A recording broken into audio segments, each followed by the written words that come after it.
Hi everybody, this is Krista Jean here at NC Garden Helpers, and today we are doing a big project. We are going to fill this garden bed.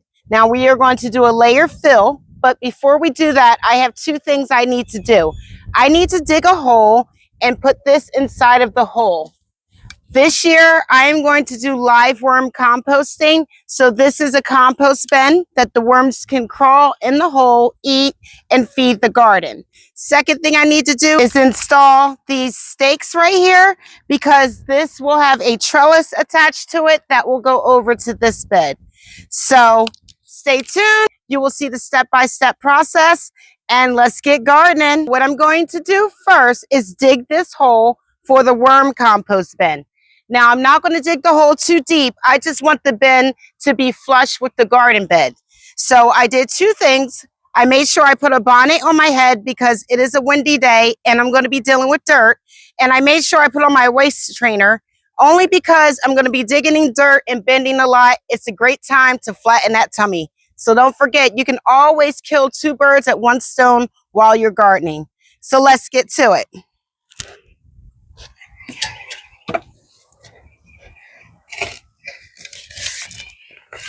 So now that I have my worm composter put into the ground, my next step I'm going to do is put in my 3 posts for my cattle fencing. My cattle fencing this year is going to be a trellis. So it's going to go from this end to this end. So I'm going to put the 3 posts in so it has a solid foundation underneath the dirt. Keep watching and keep learning.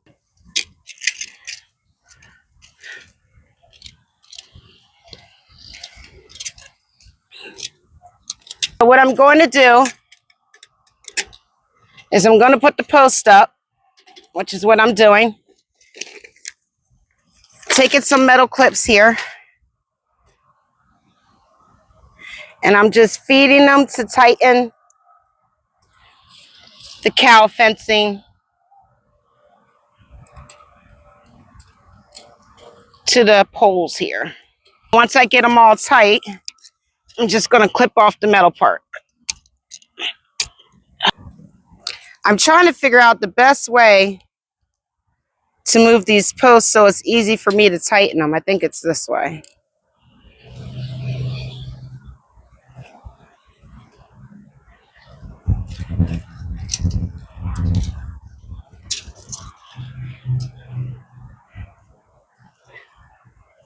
There we go. Okay, so I put 4 of these posts on only because I'm always extra and making sure everything's nice and tight and secure. Okay, so I finally got these stakes and the cow fencing securely on for this side. I still have to do it to the other side and cut some of this fencing because I have about 50 feet of it. So next we're going to fill this whole bed up. Like I said, we are filling in layers. So I will take you layer by layer and you will see exactly how this goes. So the first layer you're going to need when layering your garden bed is cardboard. Some people like to put the weed barrier down. I particularly don't like weed barrier because it doesn't like biodegrade. So that is about how high your garden is going to be if you have a weed barrier. But if you use compost, it will kill the grass, it would kill the weeds.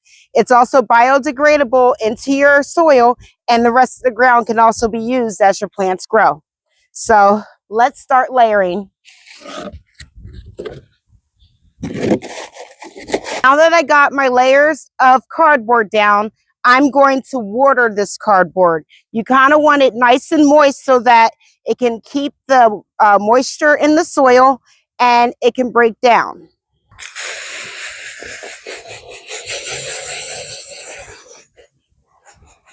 Now that I have my cardboard all moist, here comes the fun part. What we are going to do is we're going to do a base layer of logs and yard waste. So earlier you saw me at my neighbor's house picking up those logs off of his curb.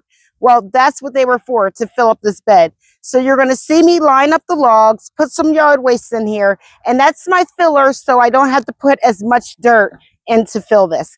Plus, it acts as a fertilizer because it breaks down and it's good for your garden beds.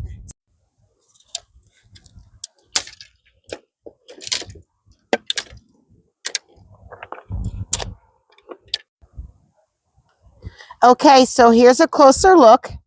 I am done putting the logs that I planned on putting in this bed. As you can see, I don't have a lot of logs. Number one, because my bed is shallow. I don't have a deep bed. If you do have a deep bed, you can think about putting in bigger logs, more logs. It depends on how deep your bed is, how many logs you want to put in. And also the fact that I have a big hill of dirt here, so I need to use that as well. So these are the logs all laid out. Next, what I'm going to do is put in my yard waste. I have a pile of leaves and some branches. I'm going to get that in here, and then I'll show you the next step. I have some yard waste here from last year. I'm going to fill on in here and let that fill in the rest of the way from these logs. Some of them have roots, so I'm going to break down these roots. And I'm going to get all of my filler into this bed. Now that I have this bed filled with the twigs, the yard scraps, the logs, everything I need, I'm going to go ahead and put the dirt in. Now, the type of dirt I have right here is cow manure mixed with garden soil. So it's already prepared.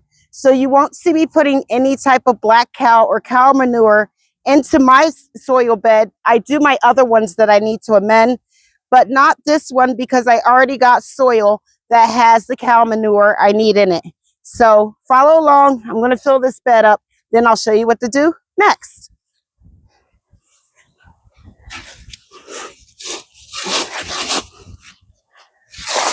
Now that I got this bed mostly full, I'm going to go ahead and put in some of my additions to amend the soil. Now, like I already said, this soil already is garden soil, so it came already mixed for gardening, and it already came mixed with cow manure. So I will not be putting cow manure in here. But if you purchase a soil and you don't know, or it didn't have any type of manure, you might want to put some manure in it. Manure is rich in nitrogen, and it's a compost breakdown. It will really have you with bigger plants, bigger abundance of a harvest. So first thing we're going to put in here today is, let's go with the vermicelli. So vermicelli, of course, I didn't bring my scissors. Vermicelli is used like a perlite.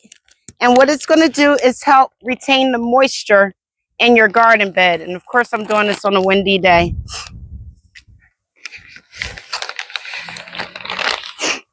So this is how you're going to keep the water in your garden bed, especially during hot weather. You need something to hold that moisture in your bed. So vermicelli is the go-to for that.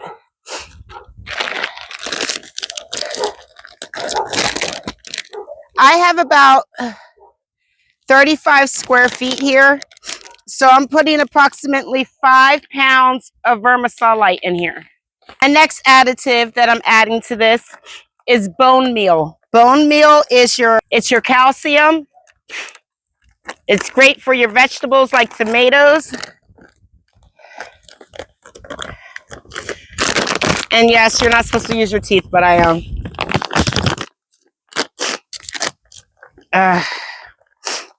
So as long as this wind doesn't blow too much, I can get this bone meal in.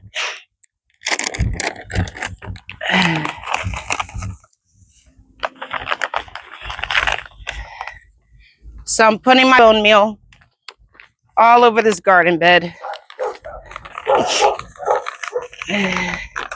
so we can make sure plants have plenty of calcium. This additive that I'm going to put in is blood meal. Blood meal has some more nitrogen in it. So we're just going to make this fertilizer really rich in nitrogen. Like I said, I have 35 square feet of gardening. So I'm putting in about 4 pounds of blood meal in this garden bed. My next additive here is worm castings. So even though I have the live compost and I'm going to be putting live worms in, If you want to know what type of worms I'm putting in, I will be putting in red wigglers and I will be putting in night crawlers. So those are the two types of worms. They're in these two beds behind me, but they will be in the next two beds, including this one that I'm making. So I'm going to evenly get my worm castings in here. The next thing I'm going to do is just get my pitchfork and mix all this up evenly. Just get it nice and mixed together. Don't forget your corners. Make sure everything gets in here. And I'm using a pitchfork instead of a shovel because, as you can see, I have those sticks in here. So if some of them come out the ground, I just put them right back in. But go on, take your time and get all this mixed in nicely. You will know you have the right ingredients in your soil because you will actually see it in your soil. So you should see some of the vermiculite. You should see some of the bone meal. You should see some of the blood meal. And it looks like it's just all mixed in. If you have soil and you can't see your ingredients, you might need to add some more in. If you see more ingredients than soil, you might have to add some more soil in. So I'm going to top this with a fresh layer of my garden soil on top. Now that I have all of my fertilizers I need in here, and then I'll show you the last step. Okay, so the last thing I'm going to show you guys is how to use your worm compost bin. So you've seen me dig it in. I put a hole in it and I put some dirt around it. Now all I'm going to do is untwist this lid right here. I'm going to add some of this dirt here, the garden and manure mix, just so it can break down my kitchen scraps. As you can see, I have on gloves because it's yucky. And I'm just going to start adding all my kitchen scraps in. Now what's going to happen is the worms are going to come, they're going to eat it, then they're going to go through the garden. I've seen people build trenches to put their compost in.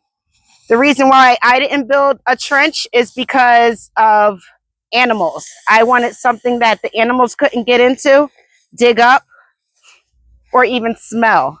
That's why I buried it. And I'm just yummy, yummy, yum. Ugh. So now that I've got it all in, I'm going to add some more dirt in here so no animals can smell it.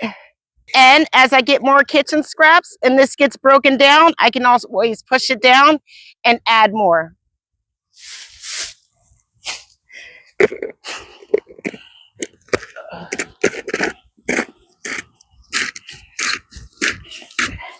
So I close the lid up and that's it, everybody. We have built a garden bed from beginning to end together.